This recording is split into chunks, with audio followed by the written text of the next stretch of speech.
boys from Faded Culture have absolutely taken over on YouTube. In just 2 years, they've grown well over 600K subscribers, as well as cemented themselves and their brand as a top force in this industry. Now, on the surface, it can seem that their success just came easy to them. However, I did a little more deep diving, a little more research on the boys from Faded Culture, and came up with 3 secrets that actually led to their success on YouTube. And surprisingly, I also found 3 major issues that they need to be focused on if they want to start improving in 2023. Secret number 1, they flat out just care about the quality. Now, this might seem so fucking simple, but what I really mean is they weaponize every single haircut they put out on a social media platform. Problem with most barbers is that they're so lazy and sloppy that they can't even capture a strong point of the haircut for their marketing. And there might be a few you assholes out there that might be saying, I cut just as fucking good as them. All right, you fucking dick. Stick around. I'm going to show you why you're losing and why Sergio and Adrian are absolutely fucking crushing it. Because just from a simple glance at both their YouTube or Instagram accounts, you can tell both Adrian and Sergio both have an impeccable eye for clean aesthetics. Whether it's from their cuts, the quality of their clothing brand, video editing, hell, even just their fucking lighting. They're absolutely meticulous about the details. And this should be a glaring slap in the fucking face. Because literally, this is all it took for someone to stand the fuck out in the barber industry. Care about the end fucking product, make sure everything looks all nice and clean, and you fucking win. Trust me, it's literally that easy. Why, you might ask? Let's be honest. The majority of us are barbers, and we know every single barber at their core is either lazy or sloppy at something. And don't tell me you're not, because I can look at your fucking room, your car. Something is lazy, sloppy, out of order, and it's just like flat out nasty. So don't fucking lie to me. And when you're like that in one area of your life, it's a direct relationship to other areas of your life. A great quote I like to live by is, how you do one thing is how you do most things. I used to say everything, but then it kind of got like, well, I don't do everything like that. So it's kind of changed to like most things now. And yes, if I was taking fucking bets on whose room, house, or even car are cleaner, yours or the boys from Faded Culture, my money's on them all fucking day long. I know they got their aesthetics. They probably like their dry cleaning and shit. They got everything all nice and vacuumed, no crumbs left on the counter. Sorry, just like, again, too, success leaves clues at the end of the day. Number 2, they had a great eye for social media, even back when they were posting in 2018. Now, if you look back through both their Instagram accounts, it's super obvious. They're both really into photography, and they built that skill set well before they even posted their first YouTube video. And honestly, that's been such a fucking weapon for them. Who's gonna have an easier time gaining success on YouTube? Someone who's never touched a camera in their life, never done anything photography-wise, never even spoken in front of a camera before, or someone who at least understands photography at a pretty competent level. Again, my money's on that other guy, because at least they know how to make things look good, which helps a fuck ton in YouTube. Now, both Sergio and Adrian were not born with this skill level. Of course, they had to develop it over a period of time. And because they backlog all that experience, it made their transition over to YouTube so much easier, and they could transfer those same skill levels into now YouTube videos. And if you even just look back at their YouTube videos, I mean, the shit was popping from video number 1, and the quality looked impeccable because they knew what the fuck they were doing. And it's a great principle to take from this, not like the fact of like, be good at social media, but just hear me out. What you're doing right now, be the absolute fucking best at that, because the skills you're building in this and the lessons you're learning will help you in your next venture. For barbers, I fully believe learning how to scale and grow your business to 20K per month, learning the skills how to market, scale, and actually run a business at that level will allow you to transition that next business venture so much more seamlessly. I mean, it's very similar to me in running the new era of barbering. I took what I learned from running my own barber business and scaling my prices up to $150 a haircut, and applied that to running the company I do now inside of the barber industry, which helps barbers now make upwards of 20K per month and charge upwards of $200 per haircut. And yes, the transition of running a business as a barber to running a business as an online entrepreneur was still fucking hard, don't get me wrong. In terms of how to run a successful business, it almost made it very easy for me to see like, okay, cool, when I get to here, let's anticipate this little drop off, or like I might get stuck here and this is what needs to happen after that, right? Because before, as a barber, I used to think so short term, like, oh, I gotta have it, and that's not gonna help you running a business whatsoever. Secret number 3, they didn't allow their artistic background to hold them back at all. Now, most barbers see themselves as artists whose work is just, I don't know, like never fucking good enough to post or put out there. Like they're always working on a project and they're like, oh, wait on me, I gotta work on this thing before I put it out. Or like it has to be just right before I put it out and show the world. And because of this, they never make any progress in their business because they're always in like that, wait on me, I'm on the come up phase, right? It's fucking weird. And it's all because they have this like an idea that people actually care about like how their page should look. Like, oh, I gotta make sure my page looks like a certain way. Like seriously, just learn from Adrian and Sergio. If you look back at Sergio's Instagram, it dates back to 2016. And Adrian's dates back to his first post in 2018.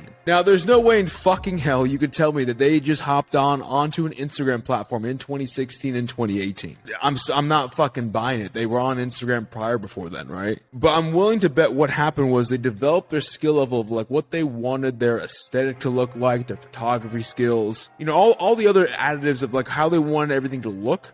They developed that first. They made sure it actually generated momentum. They had an actual business behind it, so they had actual money coming in, because a lot of you fucks just want things to look good and don't have a fucking business behind it. And then once they have things built up, so they got income coming in, now the page is looking exactly how they want it to look like, they then deleted all the old shit to keep the page looking clean and exactly how they always wanted it. Everyone sucks at some point. Everybody's gonna have a starting point in this thing, okay? It's not gonna look all nice and clean and perfect. And your bullshit reason for, I wanna make sure everything is like perfect before you start, is just honestly kind of bullshit, because you don't really want to make it look perfect. You're honestly just a scared little bitch. Now, I don't work with Sergio or Adrian inside the Elevated Mentorship program where I help barbers again to get to 20K per month, but hypothetically, just for the video's sake, if I did, here's what I have them do. First point is going to be optimized for cash and efficiency. Per usual, I'm going to make sure they focus on getting up to $200 per haircut. Ensure they're also doing about 15 to 20K per month just from cutting hair. Hire a team of 2 full-time YouTube editors, and offload any thumbnail or posting responsibilities to the team that they now hire in place. Because this is going to allow us to kill 2 birds with 1 stone. We not only save time with the barbering business, because by now we should only be doing about 80 to 100 cuts per month to generate that 15 to 20K per month if we're charging upwards of $200 a haircut. Fucking key. And while we're doing those cuts, we have a team that's going to be recording us as well too, and offloading all that editing stuff, all the thumbnail, all the posting.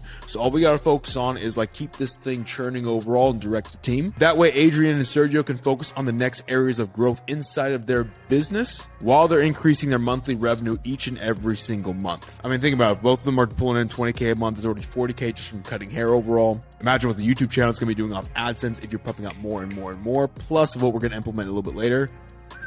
I like that idea already. Number 2 is going to be go deeper with the clothing brand. And to be transparent, I'm a fucking huge fan of their clothing brand. And if you've watched any video, I'm super harsh on barbers creating clothing brands because most of it's just cringy bullshit. I mean, it's like super low quality stuff overall. And that's where Faded Culture is different. I mean, they just have everything dialed in exactly. Like, honestly, I love the aesthetics of it. And I love the branding behind it too, because it doesn't look like a dumb barber like pole with like shears. And like, it doesn't look like a dumb barber thing that like I would be embarrassed to wear, to be quite honest with you.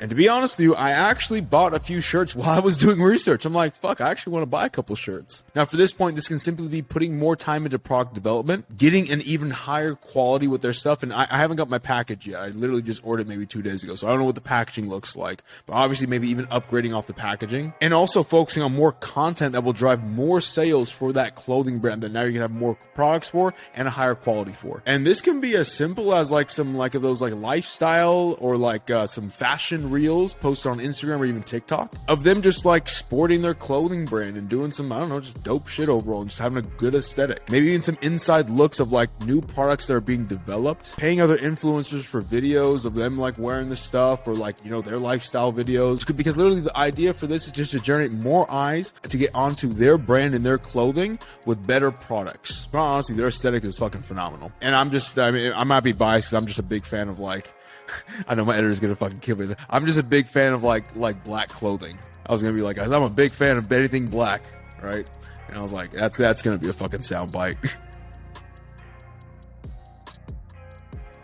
But like black, I mean like any like black aesthetic overall, like I'm a huge fan of. And again, too, like I said it prior, with them like doing now 40K per month, possibly just from the barbering business, plus the added revenue of like being more consistent and more outputting on YouTube content as well too, they'll have more than enough funds to pour into this project and really take that next step up in any of their clothing drops they decide to do. Majority of barbers don't even think about doing a clothing brand.